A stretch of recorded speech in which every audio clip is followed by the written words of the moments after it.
दोस्तों एक बार फिर से आपके अपने यूट्यूब चैनल डीएलएड नॉलेज में स्वागत है।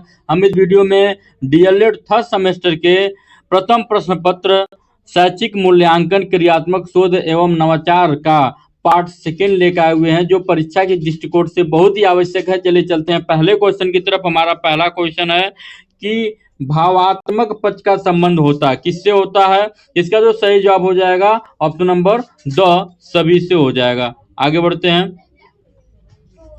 कौशलात्मक पक्ष का दूसरा नाम है क्या है। इसका जो सही जवाब हो जाएगा ऑप्शन नंबर 100 क्रियात्मक पक्ष हो जाएगा।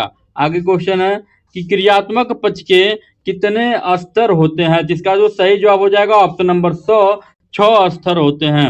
आगे बढ़ते हैं। जिस उद्देश्य की पूर्ति के लिए परीक्षा का निर्माण हुआ वह उस उद्देश्य की पूर्ति करे कहलाता है। क्या कहलाता है? तो ऑप्शन नंबर अ वैधता कहलाता है। आगे बढ़ते हैं। किसने मौखिक परीक्षा को महत्वपूर्ण स्थान दिया। तो ऑप्शन नंबर 2 सुकरात ने। आगे बढ़ते हैं कि मिचोल स्कीवेन ने सन 1967 में भूमिका पर चर्चा करते हुए इसे 2 भागों में विभाजित किया। ये 2 भाग हैं, कौन है? तो ऑप्शन नंबर 2 संरचनात्मक और योगात्मक, इसलिए दोनों सही हो जाएगा ऑप्शन नंबर 100। आगे बढ़ते हैं कि मापक मूल रूप से एक भाग के रूप में उस प्रक्रिया से संबंधित है जिसके द्वारा शिक्षक छात्र की किसी विशेषता को एक कम या अन्य संख्यात्मक मूल्य प्रदान करता है। ये कथन है किसका है? तो ऑप्शन नंबर ब मैरिसन का है। आगे बढ़ते हैं कि मापन प्लस मूल्य निर्णय बराबर क्या होता है। इसका जो सही जवाब हो जाएगा मूल्यांकन हो जाएगा, ऑप्शन नंबर अ हो जाएगा। आगे बढ़ते हैं कि किसका कथन है कि मापन मूल्यांकन वह भाग है जो अंक मध्यमान एवं औसत के रूप में व्यक्त किया जाता है, प्रतिशत या मात्रा। इसका जो सही जवाब हो जाएगा ऑप्शन नंबर ब वासले। आगे बढ़ते हैं कि परिषदीय विद्यालयों में प्रथम सत्र परीक्षा कब होती है। तो ऑप्शन नंबर अ अगस्त में होती है।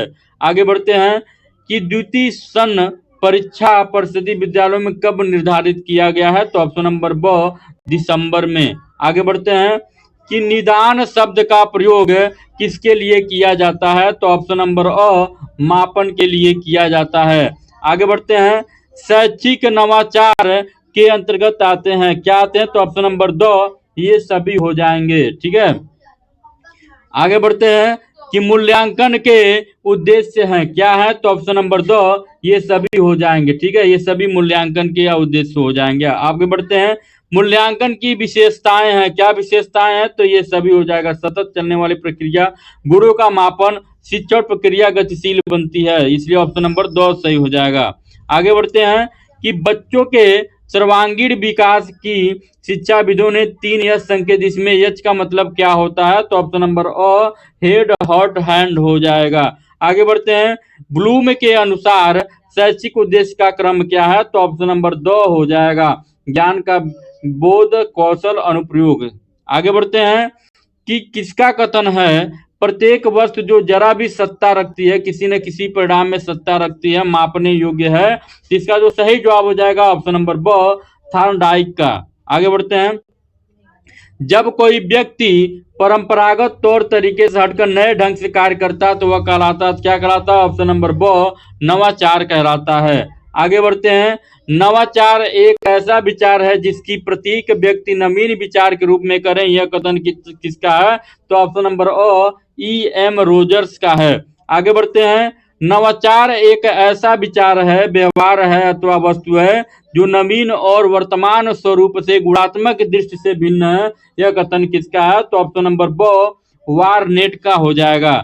आगे बढ़ते हैं कि शैक्षिक नवाचार की आवश्यकताओं को व्यक्त किया जा सकता है, तो इसका जो सही जवाब हो जाएगा ऑप्शन नंबर व वैज्ञानिक एवं तकनीकी ज्ञान का प्रसार। आगे बढ़ते हैं कि मौखिक परीक्षा किसने प्रारंभ की। तो मौखिक परीक्षा जो है वह ग्लेडाइट्स ने, ऑप्शन नंबर ब।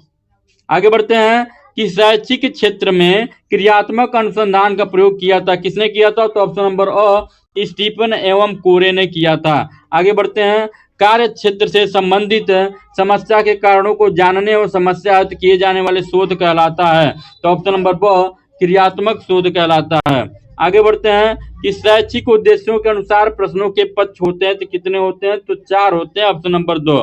आगे बढ़ते हैं कि छात्रों के प्रारंभिक ज्ञान का मूल्यांकन किया जाता है, कैसे किया जाता है, तो ऑप्शन नंबर 100 मौखिक मूल्यांकन में किया जाता है। आगे बढ़ते हैं, मूल्यांकन एक निरंतर चलने वाली प्रक्रिया है, यह कथन किसका है, तो ऑप्शन नंबर 100 NCERT का है। आगे बढ़ते हैं कि निम्नलिखित में से किसका संबंध मूल्यांकन से संज्ञानात्मक पक्ष से होता है, जिसका जो सही जवाब हो जाएगा ऑप्शन नंबर 100 समझ का। अगला क्वेश्चन है कि उपचारात्मक शिक्षण में प्रमुख रूप से चयन किया जाता है, किसका चयन किया जाता है, तो ऑप्शन नंबर अ शिक्षण नीतियों एवं युक्तियों का चयन किया जाता है।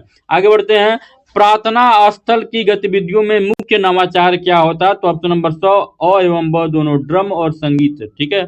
आगे बढ़ते हैं कि रेड क्रॉस सोसाइटी का उद्देश्य नहीं है, क्या नहीं है, तो परीक्षाओं को तैयार करना, ये उद्देश्य नहीं होता है। आगे बढ़ते हैं कि मापन का सामान्य सिद्धांत संबंधित है, किससे संबंधित है, इसका जो सही जवाब हो जाएगा ऑप्शन नंबर अ गणित से हो जाएगा। आगे बढ़ते हैं, ब्लूम टेक्सोनोमी विकसित हुई, कब हुई थी, तो इसका जो सही जवाब हो जाएगा ऑप्शन नंबर 100 सन 1956 ईस्वी में। आगे बढ़ते हैं कि मूल्यांकन होता है, मूल्यांकन क्या होता है, तो ऑप्शन नंबर 100 मात्रात्मक एवं गुणात्मक दोनों होता है।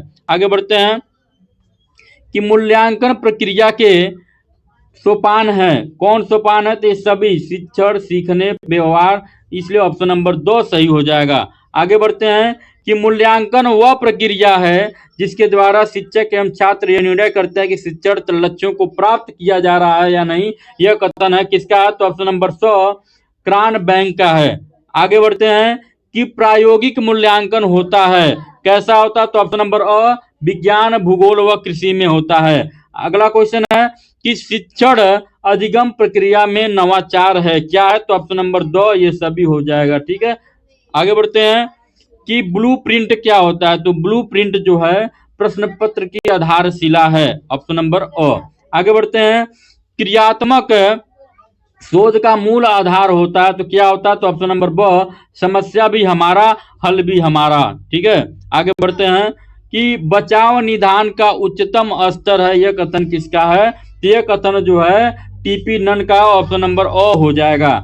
आगे बढ़ते हैं कि निम्नलिखित में से किसका संबंध मूल्यांकन के भावात्मक पक्ष से होता है, तो ऑप्शन नंबर 2 रुचियों का। आगे बढ़ते हैं कि सतत और व्यापक मूल्यांकन की प्रक्रिया में मुख्यतः कितनी प्रक्रियाएं होती हैं, तो ऑप्शन नंबर 2 5 हो जाएगा। आगे बढ़ते हैं कि यह किसका कथन है, क्रियात्मक शोध का तात्पर्य उस प्रक्रिया से जिसका द्वारा अभ्यासकर्ता अपने निर्णय एवं क्रियाओं का मार्गदर्शन, संशोधन एवं मूल्यांकन करने के लिए अपनी समस्याओं को वैज्ञानिक ढंग से अध्ययन करता है, जिसका जो सही जवाब हो जाएगा ऑप्शन नंबर 2 कोरे हो जाएगा। आगे बढ़ते हैं कि मापन होता है, तो मापन जो है वह मात्रात्मक होता है, ऑप्शन नंबर ब। आगे बढ़ते हैं कि व्यक्तित्व के सभी पक्षों का मूल्यांकन किया जाता है, तो ऑप्शन नंबर 2 व्यापक मूल्यांकन द्वारा हो जाएगा। आगे बढ़ते हैं कि ज्ञान, बोध व अनुप्रयोग का संबंध मूल्यांकन के किस पक्ष से है, जिसका जो सही जवाब हो जाएगा ऑप्शन नंबर अ संज्ञानात्मक पक्ष से हो जाएगा। आगे बढ़ते हैं कि सत्र के अंत में किया जाने वाला मूल्यांकन कहलाता है, तो ऑप्शन नंबर ब वार्षिक मूल्यांकन कहलाता है। अगला क्वेश्चन है कि उत्तम परीक्षण की विशेषता नहीं है, क्या नहीं है, तो कठोरता। आज का हमारा क्वेश्चन यहीं पे समाप्त होता है, मिलते हैं अगले वीडियो में, तब तक के लिए नमस्कार।